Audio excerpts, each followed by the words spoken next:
Assalamualaikum warahmatullahi wabarakatuh. Waalaikumsalam warahmatullahi wabarakatuh. Alhamdulillahi rabbil alamin. Wassalatu wassalamu ala asyrafil anbiya'i wal mursalin Sayyidina wa maulana Muhammadin wa ala alihi wa sahbihi ajma'in. Puji syukur kepada Allah, salawat kepada Nabiullah Muhammad SAW. Sahabat pemirsa, selamat datang kembali di TV IAIN Parepare.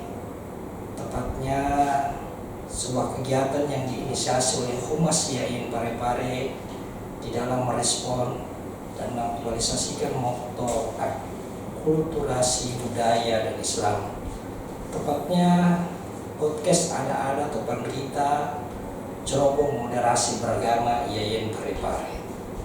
Sahabat pemirsa dimanapun Anda berada, hari ini kita kedatangan tamu dosen yang sangat inspiratif, berasal dari lingkungan Institut Agama Islam Negeri Parepare. Beliau adalah Dr. Kaharudin MPDI. Selamat datang Ustaz. Ya, Ustaz. Sehat Ustaz? Alhamdulillah sehat. Alhamdulillah ya Rabbil alamin. Sahabat pemirsa dimanapun Anda berada, perlu kami tekankan, kita sudah masuk pada sesi ke-12 dari kegiatan podcast Ada Topan Berita. Sebuah kesyukuran yang digaungkan pun untuk merespon sebuah aktualisasi yang datangnya dari Kementerian Agama terkait tentang moderasi beragama, sehingga Ada Topan Berita ini bisa berjalan hingga hari ini. Selain itu kami ingin tekankan karena ada beberapa pesan yang masuk di tim podcast Ada Topan Berita terkait Ada Topan Berita itu sendiri. Katanya apa benar Topan Berita itu orang yang memiliki kelebihan di dalam bidang keagamaan. Secara asal kata di dalam buku-buku referensi baik itu Lontara maupun buku-buku referensi terkait budaya Sulawesi Selatan, memang jelas Ada Topan Berita adalah dari asal kata saja ada berarti pesan-pesan, petuah-petuah. To atau tahu berarti orang. Pandrita adalah orang yang memang memiliki kelebihan, makom terkait tentang keagamaan. Tetapi perlu kami tekankan kalau hanya itu menjadi pengertian, sungguh sangat sempit pemikirannya. Sehingga Ada Topan Berita kami maknai bukan hanya sosok yang menyampaikannya, bisa jadi pesan yang disampaikan adalah pelanjut atau wasilah dari orang-orang pandrita kita, ataupun niat yang ingin digaungkan adalah tujuannya untuk menggemparkan budaya dan ciri khas yang ada di Sulawesi Selatan. Tanpa berpanjang lebar, kepada Dr. Kaharudin akan membahas tema terkait tentang Islam rahmatan lil alamin, antara idealitas dan realitas. Namun sebelum saya menyerahkan kepada Al-Ustaz, saya ingin menyatakan bahwa beliau menempuh pendidikan dalam riwayatnya D1, tepatnya di IAIN Alauddin Makassar, dengan prodi bahasa sastra Arab. Kemudian strata 2 dilanjutkan di pendidikan bahasa Arab, dan S3 beliau diselesaikan di UIN Alauddin Makassar dengan konsentrasi bahasa dan sastra Arab. Kepada Ustaz, tanpa berpanjang lebar dari kami persilakan. Ya, kasih Ustaz. Baik, bismillahirrahmanirrahim. Assalamualaikum warahmatullahi wabarakatuh. Waalaikumsalam warahmatullahi wabarakatuh. Alhamdulillahirabbil alamin wa bihi nasta'inu ala umuri dunya wa din. Wassalatu wassalamu ala asyrafil anbiya'i wal mursalin Sayyidina Muhammadin wa ala alihi wa sahbihi ajma'in. Terima kasih Ustaz ya atas kesempatan yang diberikan kepada saya untuk kita hadir bersama-sama di tempat ini untuk sedikit membicarakan hal-hal yang berkaitan dengan agama kita, terutama berkaitan dengan tema Islam moderat dan rahmatan lil alamin, antara idealitas dan realitas ya. Sebelum saya melanjutkan, mungkin saya secara pribadi juga menyampaikan permohonan maaf jika sekiranya nanti ini apa yang saya sampaikan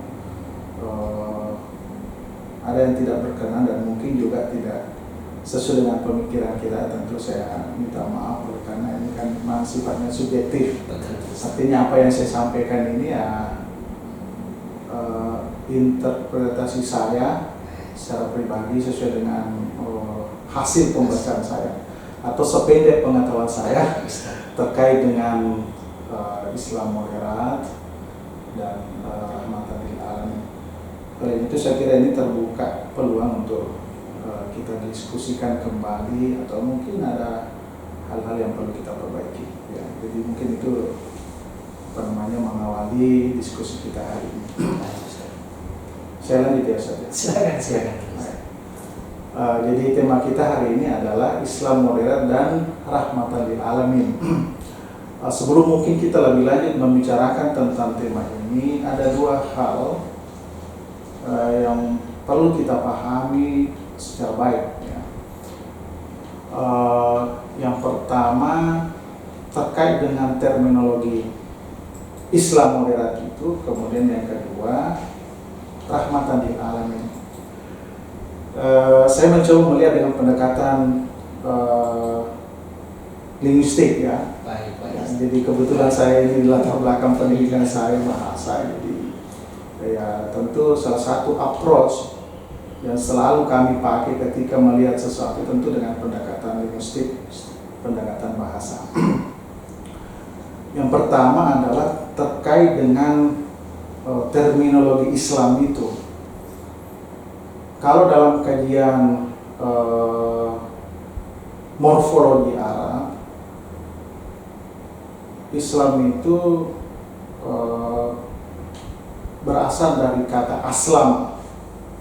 Ya, Islam itu sendiri itu kalau dalam kajian ilmu saraf itu bentuk masdar.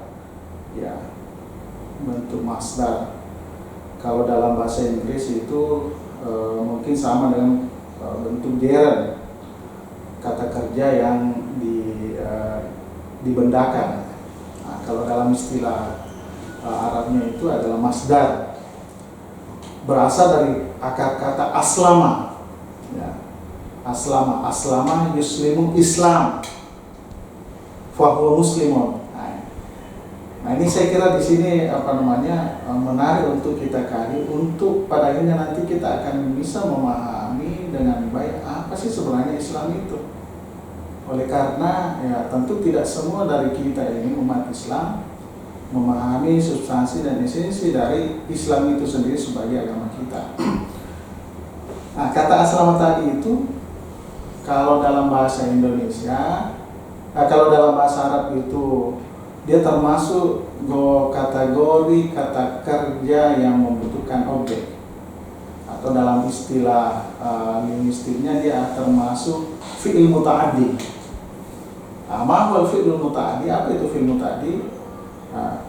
Fi'il muta'addi itu adalah al-fi'lul ladzi yahtaju ila al-maf'ul bih.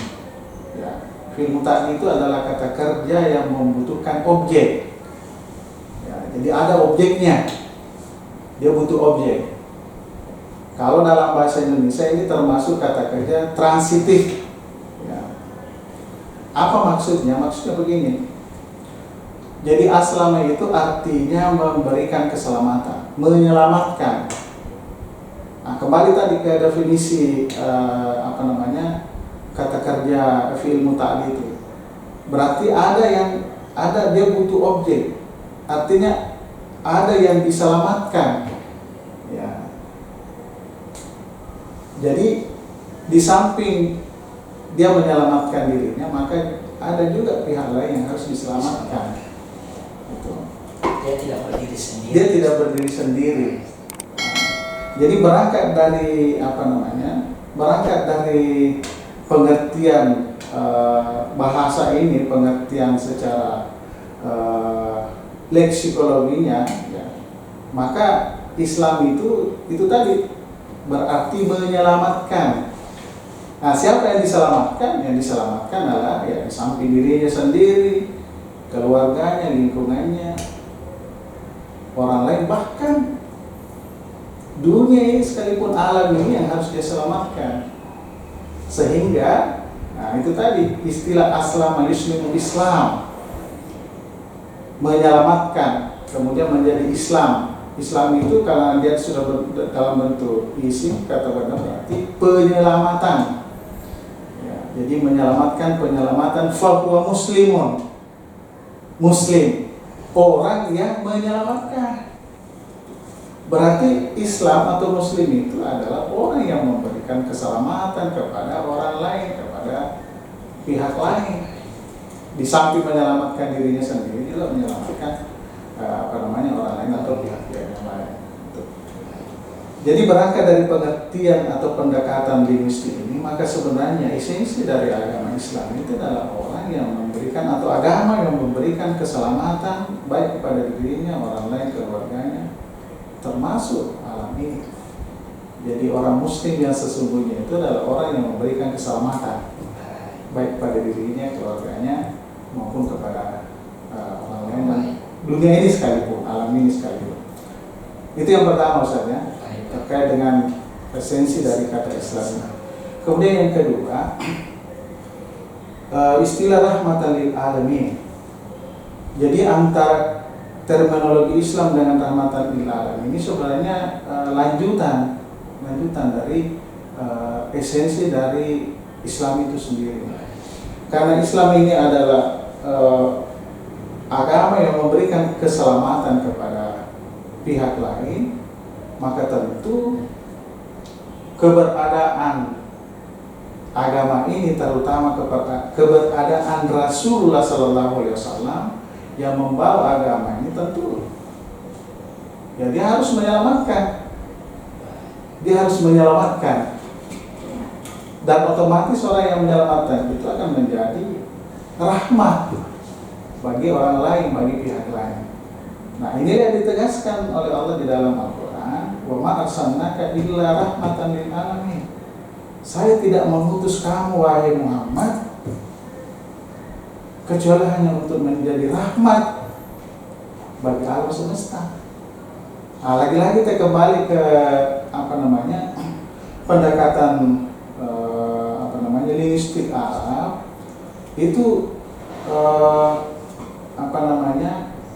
pola kalimat, uslub yang dipergunakan oleh Allah Subhanahu wa taala di dalam ayat ini, itu dalam kajian linguistik Arab itu disebut dengan al-istisna, ya, pengecualian dan pengkhususan. Coba kita lihat konteks ayat ini. Wa ma arsalnaka, saya tidak mengutus kamu illa kecuali rahmatan lil alamin, menjadi rahmat. Artinya apa? Tidak ada tujuan lain. Ya, tidak ada tujuan lain. Semuanya dikesampingkan tujuan-tujuan kecuali menjadi rahmatan lil alamin. Jadi tujuan utama Rasulullah SAW dikirim ke muka bumi dengan membawa agama Islam itu tidak lain dan tidak bukan hanya untuk menjadi rahmatan lil alamin. Nah, kemudian ini juga lil alamin ini, jadi keberadaan Rasulullah dengan membawa ajaran Islam itu tidak hanya menjadi rahmat bagi umat Islam,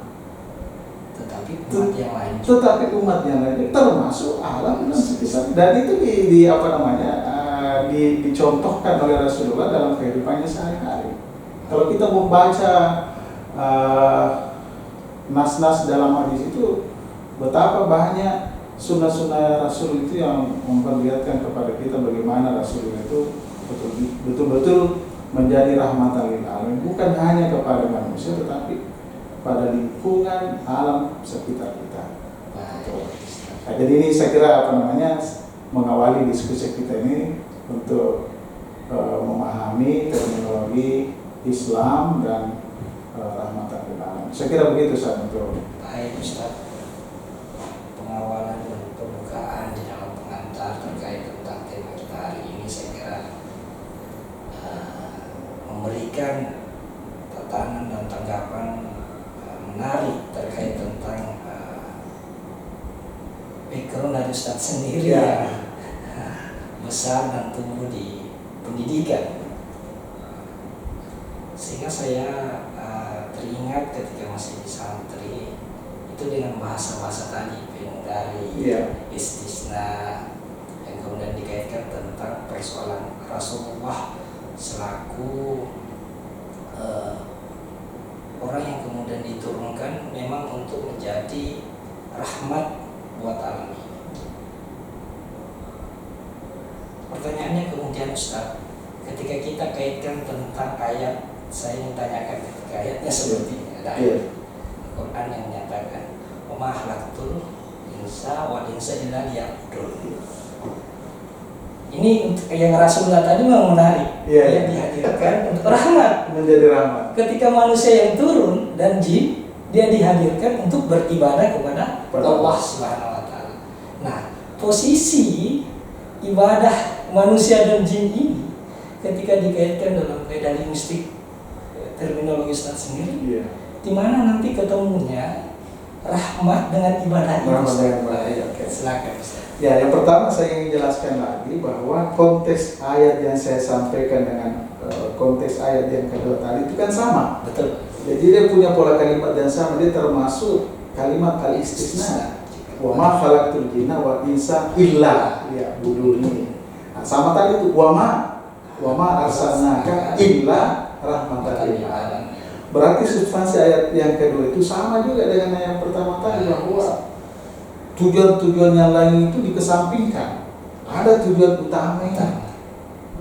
Jabatan, profesi ya. Ini adalah tempelan saja. Tempelan saja. Dan itu bukan itu yang menjadi tujuan. Nah, tujuan penciptaan manusia itu tidak lain dan tidak bukan hanya untuk beribadah menyembah kepada saya, kata Allah. Jadi tidak ada tujuan lain. Ibarat seorang yang jalan, kita hanya mengisi bensin. Jadi itu hanya sekedar melengkapi saya. Jadi misalnya dalam kehidupan keseharian kita ini, apapun jabatan kita, profesi kita sebagai pemimpin, rakyat biasa, pimpinan, bawahan dan seterusnya, ya itu hanya tujuan-tujuan melengkapi saja. Tapi semuanya itu menjadi sarana kita untuk bagaimana tujuan utama kita menjadi hamba, hamba yang memang itulah tujuan utama penciptaan kita. Jadi tujuan utama kita itu tidak lain dan tidak bukan hanya untuk beribadah kepada Allah Subhanahu wa taala. Nah, kemudian yang kedua tadi, apa korelasinya ya? Apa korelasinya antara terminologi liya'budun dengan illa rahmatan lil alamin? Nah, ini dia saya kira yang perlu kita jelaskan, karena tidak semua dari kita ini umat Islam juga memahami betul istilah menyembah persembahan ibadah kan. Sebagian dari kita itu memahami bahwa ibadah itu hanya ketika kita sholat, kita berpuasa, kita berhaji dan seterusnya. Jadi pemahaman kita itu hanya terbatas pada ibadah mahdah. Nah, itu. Sementara ibadah itu kan di samping ibadah mahdah ada juga namanya ibadah ghair mahdah. Jadi ibadah mahdah itu kan ibadah yang berhubungan langsung dengan Tuhan. Sementara di rumah ada itu di samping berhubungan dengan Tuhan, berhubungan langsung dengan Tuhan, itu ada implikasi, ada implikasi kepada masyarakat. Jadi di samping hablum minallah, hablum minannas. Nah, apa kaitannya dengan rahmatan lil alamin? Nah, itu tadi, bahwa ibadah itu tidak hanya sekedar ibadah mahdah. Berbuat baik kepada orang, melestarikan lingkungan, menjaga alam, tidak merusak, tidak menteror orang, tidak merisaukan orang, tidak meresahkan orang, itu juga ibadah. Dan itulah yang disebut dengan ibadah ghair mahdah. Nah, berarti pemahaman tujuan utama penciptaan manusia, kalau kita memahami ibadah itu tadi tidak hanya sekedar kita melaksanakan salat, tidak hanya sekedar melaksanakan ibadah tapi berbuat baik kepada orang, menjaga kelestarian lingkungan, tidak menjaga kebersihan, tidak mengotori lingkungan, tidak mengotori alam, itu juga ibadah.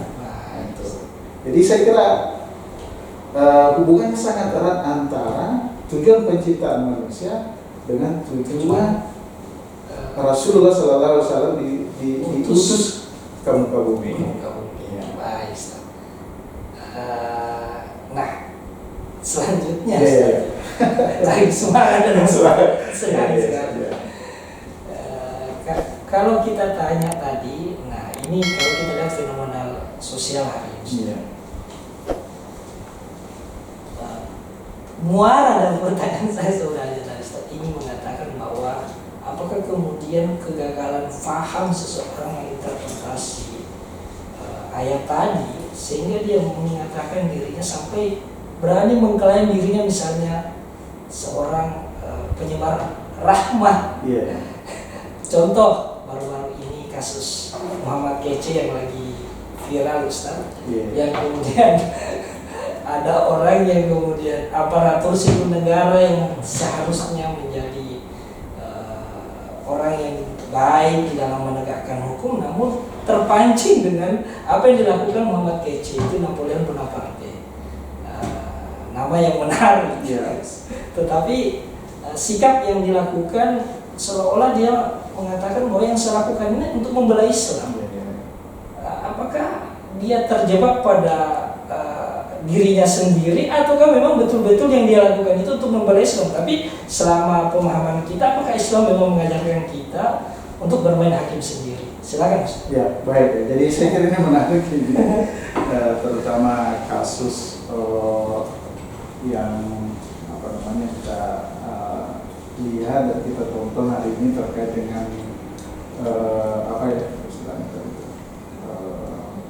tindakan kekerasan ya, seorang bermain hakim sendiri terhadap orang yang dianggap melecehkan Islam. Yang pertama tentu apa yang dipertontonkan, yang apa yang diperlihatkan oleh Pak Irjen ya kalau saya tidak salah, Irjen Napoleon Bonaparte dan kepada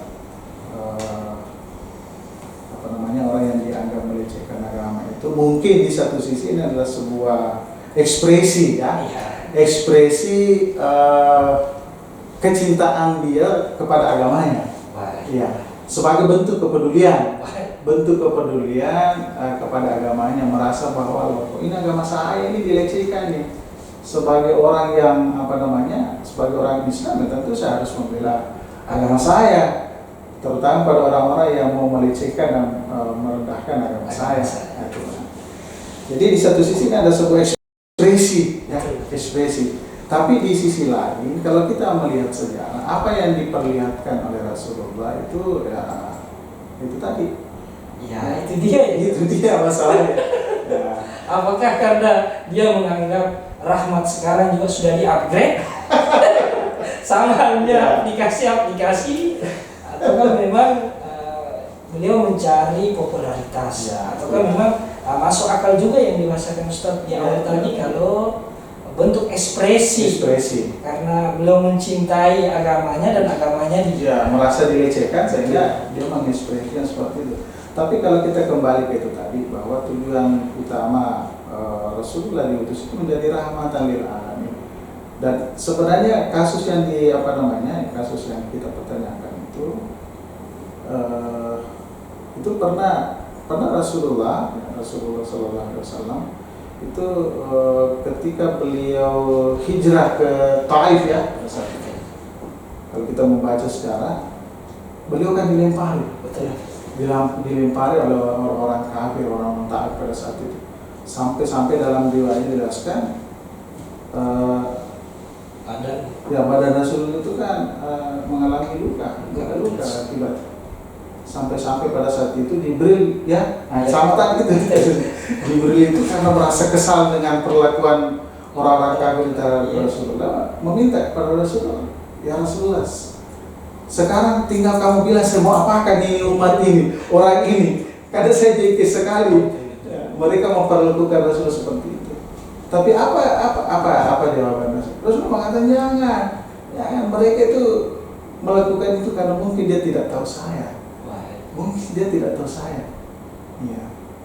Mungkin kalau kita sama dengan yang dilakukan oleh Pak Irjen tadi, itu pasti ya akan melakukan perlawanan dan membalas tindakan orang kafir itu. Dan saya kira ini kita mengandai-andai saja, ketika Rasulullah hadir pada saat ini dengan kasusnya tadi itu Saya yakin Rasulullah akan mengatakan kepada Pak Jen, sahabat jangan melakukan tindakan ini, membalas tindakannya. Ya mungkin Pak Kiai ini belum tahu agama kita ini, belum tahu substansi dari Islam itu sebagai rahmatan lil alamin. Jadi ya saya kira kalau kasus-kasus seperti itu ya kita kembali lagi bagaimana kita mempelajari perjalanan ya kehidupan Rasulullah Sallallahu Alaihi Wasallam, terutama ketika menyikapi tindakan-tindakan yang mungkin menurut kita itu melecehkan Islam, melecehkan Rasulullah itu sendiri. Nah, kita melihat bagaimana respon Rasulullah terhadap tindakan-tindakan seperti itu. Kalau kita membaca sejarah itu tidak ada tindakan Rasulullah ketika Rasulullah dilecehkan, ketika agama dilecehkan, yang tindakan-tindakan untuk membalas tindakan itu. Ya. Jadi saya kira untuk menjawab itu ya mungkin kita secara implisit kita melihat bagaimana respon Rasulullah ketika beliau dilecehkan, ketika agama Islam dilecehkan. Sekiranya memang itu tujuannya. Ya. Karena perbandingan antara rahmat dengan ibadah. Tingkatan Rasulullah dengan dia berada di tingkatan rahmat. Ya. Sedangkan kita dan jin ini diciptakan sebagai orang yang memang terlahir ke dunia ini sebagai bentuk daripada ibadah. Ya, makanya tadi itu saya bilang bahwa materi ini sangat penting. Karena tidak semua dari kita ini umat Islam memahami bahwa ya tujuan penciptaan kita ini untuk beribadah, tidak lain dan tidak bukan untuk beribadah. Kemudian misi kerasulan itu tidak lain dan tidak bukan untuk menjadi rahmatan lil alamin. Jadi ya mungkin setelah dialog ini ya kita sudah harus merubah mindset kita bahwa keberadaan kita ini menjadi rahmat bagi semua alam semesta, bukan hanya kepada orang Islam, kepada manusia, tapi ya kepada makhluk lain menjadi rahmat. Menarik Ustaz. Saya kira bab antara mudarat dan rahmatan lil alamin sudah selesai. Ya. Mungkin atau nantinya kita akan lanjut kembali. Kita jalan-jalan ke idealis dengan realitas. Ya. Nah, pertanyaan saya karena ini juga kata yang sangat-sangat menggelitik kalau kita melihat dari pemahaman dan pengambilan judul ini sendiri, Ustaz. Mungkin ada ingatan atau ada yang ingin disampaikan melalui podcast hari ini. Silakan Ustaz. Baik, jadi terkait dengan tema kita ini antara Islam moderat dan rahmatan lil alamin, antara idealitas dan realitas. Baik. Jadi yang pertama idealitas itu berasal dari kata ideal. Ya. Jadi karena saya orang bahasa itu saya selalu memakai pendekatan linguistik. Jadi idealitas itu berasal dari kata ideal. Ideal itu artinya semestinya. Artinya semestinya begitu. Idealnya begitu. Apa idealnya? Idealnya bahwa kita menjadi rahmatan lil alamin. Itu idealnya. Mestinya begitu. Bahwa orang Islam itu harus menjadi rahmatan. Nah, sekarang realitasnya apa? Apakah kita sudah menjadi rahmatan lil alamin? Nah, inilah yang harus kita kaji dan harus kita diskusi. Dan saya kira sampai hari ini ya ini menjadi diskursus kita untuk membicarakan dan mengupayakan bahwa idealnya itu Islam menjadi rahmatan lil alamin. Kita ini sebagai orang Islam harus menjadi rahmatan lil alamin. Kemudian ya kita lihat realitasnya, apakah kita sudah menjadi rahmatan lil alamin. Kalau kita membaca referensi ya, literasi ya masih banyak yang mengatakan bahwa ya idealnya memang begitu, tapi realitasnya belum terwujud. Islam belum menjadi rahmatan lil alamin secara keseluruhan. Dan ini tugas kita ya Ustaz. Berarti kalau seperti itu ada ukuran Ustaz ya? Ya. Untuk menjadi ideal itu sampai ke ideal itu ada ukuran apa step by step, paling tidak teman-teman di kampus kita ini ya pare-pare biar kita pagi ketika kita lagi melaksanakan apalagi kan sekarang semua serba online Ustaz. Kan susah untuk menyampaikan pesan-pesan yang sifatnya rahmat, yang kalau kita pikir model Rasulullah dulu ya pasti model-model offline. Iya. Sekarang kita semua harus berubah ke masa online. Apa yang perlu kiat-kiat dilakukan di dalam memperjelas antara idealitas dengan realitas. Iya, baik. Jadi sebelum ke situ, saya ingin dulu menjelaskan kenapa sampai hari ini Islam atau kita ini sebagai orang Muslim ya, secara keseluruhan belum bisa menjadi rahmatan lil alamin oleh karena beberapa hal ya. Yang pertama itu tadi saya jelaskan di awal pembicaraan kita, oleh karena sebagian dari kita belum memahami esensi dan hakikat dari Islam itu sendiri.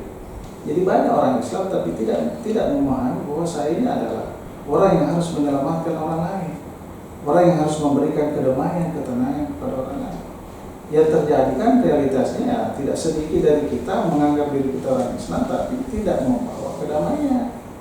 Malah sebaliknya menteror orang, melukai orang, menyakiti orang, menzalimi orang, mencurangi orang, menipu orang, kan begitu Pak.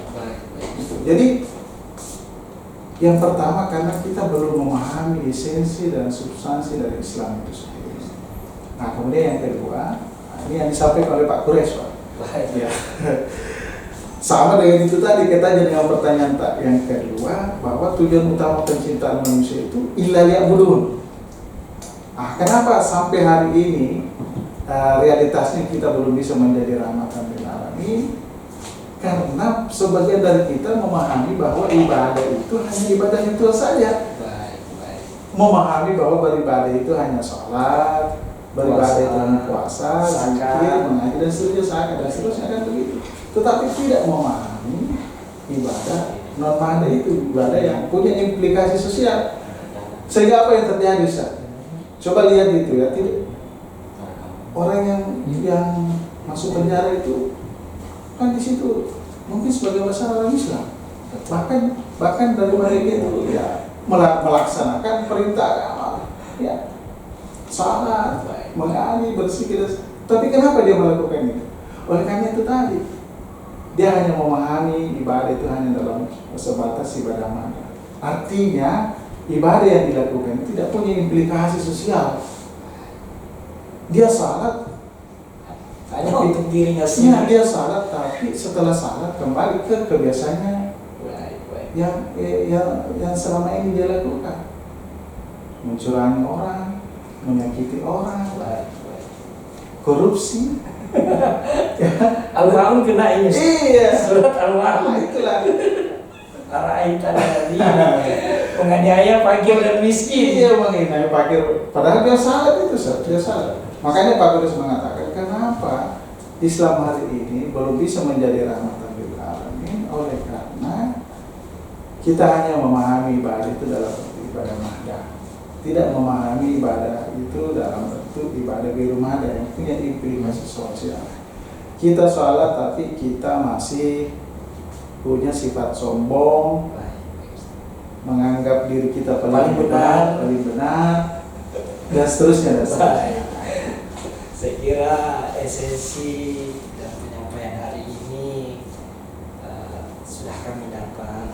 Meskipun mungkin sahabat pemirsa dimanapun Anda berada tidak puas ataupun masih banyak yang ingin bertanya-tanya, saya kira disinilah keindahan dalam podcast ini juga Ustaz.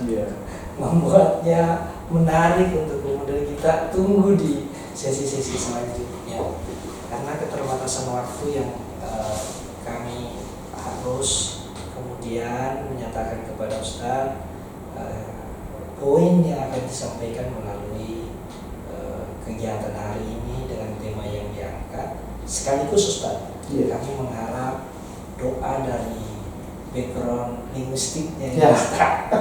Mudah-mudahan kegiatan ini siapapun yang melihatnya mungkin akan menganggap ini biasa-biasa saja, tetapi melalui dengan doa di luar daripada batas kemampuan manusia dengan rasionya, saya kira itu adalah kekuatan yang paling hebat di dunia ini dan alam semesta ini. Jadi kesimpulannya kami meminta kesimpulan Ustaz, setelah kesimpulan kami meminta doa di kegiatan kami ini. Silakan Ustaz. Ya baik, terima kasih. Jadi tentu saya kira pemirsa TV IAIN bisa mengambil natijah dari diskusi kita hari ini. Tapi kalau saya diminta untuk memberikan beberapa poin penting, saya kira ada beberapa hal yang melalui diskusi kita hari ini yang perlu menjadi pelajaran dan oleh-oleh yang bisa kita bawa ya dari diskusi. Yang pertama itu tadi bagaimana kita memahami substansi hakikat dari agama kita ini, hakikat Islam itu sendiri ya. Dan ini sebenarnya di dalam Al-Quran itu Allah Subhanahu wa Ta'ala sangat mengharapkan kita menjadi orang yang memberikan keselamatan itu tadi, memberikan kedamaian kepada orang. Dan Allah itu sangat mengharapkan kita tidak mati kecuali dalam keadaan memberikan keselamatan kepada orang. Wala tamutunna illa wa antum muslimun. Jadi ini luar biasa ini, harapan ekspektasi Allah kepada kita menjadi orang-orang yang memberikan keselamatan, memberikan kedamaian, memberikan ketenangan, bukan hanya kepada umat Islam, bukan hanya kepada sesama manusia, tetapi kepada makhluk lain, kepada alam ini. Itu juga kita diharapkan, dituntut untuk memberikan keselamatan, memberikan kedamaian, memberikan ketenangan. Nah, jadi saya kira itu yang pertama, Ustaz, bagaimana kita ini memahami esensi dari agama kita. Kemudian yang kedua, memahami ya.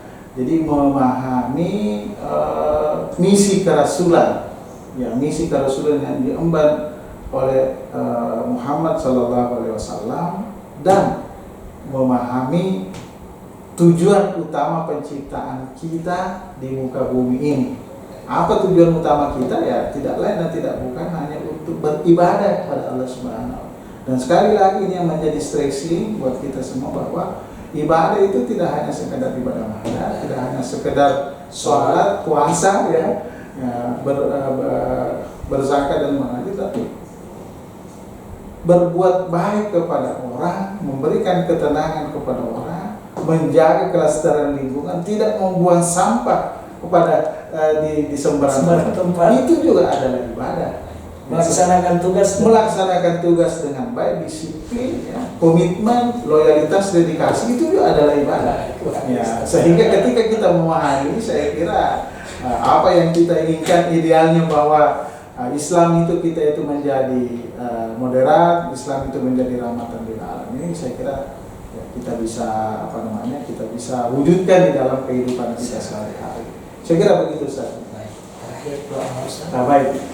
Ya, mari kita sama-sama berdoa, mudah-mudahan majelis kita ini, diskusi kita ini mendapatkan berkah, ya, bermanfaat bagi kita semua, terutama untuk pengembangan lembaga kita. Ya. Baik, bismillahirrahmanirrahim. Alhamdulillahirabbil alamin wa bihi nasta'in ala umuri dunya waddin. Wassalatu wassalamu ala asyrofil mursalin sayyidina Muhammadin wa ala alihi wa ashabihi ajma'in. Rabbana taqabbal minna innaka antas samiul alim wa tub 'alaina innaka antat tawwabur rahim. Allahumma ighfir lana wa liwalidayna wa jami'il muslimina wal muslimat wal mu'minina wal mu'minat al ahya'i minhum wal amwat innaka sami'un qaribun mujibud da'awat wa ya qadir. Allahumma ij'al jam'ana hadza jam'an mubarakan wa tafarraqana min ba'dihi tafarruqan ma'suma. Allahumma anfa'na bima 'allamtana wa 'allimna ma yanfa'una wazidna ilma birahmatika ya arhamar rahimin. Rabbana la tuzigh qulubana ba'da idh hadaytana wa hab lana min ladunka rahmah innaka antal wahhab. Rabbana atina fid dunya hasanah fil akhirati hasanah wa qina adzabannar. Sallallahu alaihi walhamdulillahi rabbil alamin. Al-Fatihah.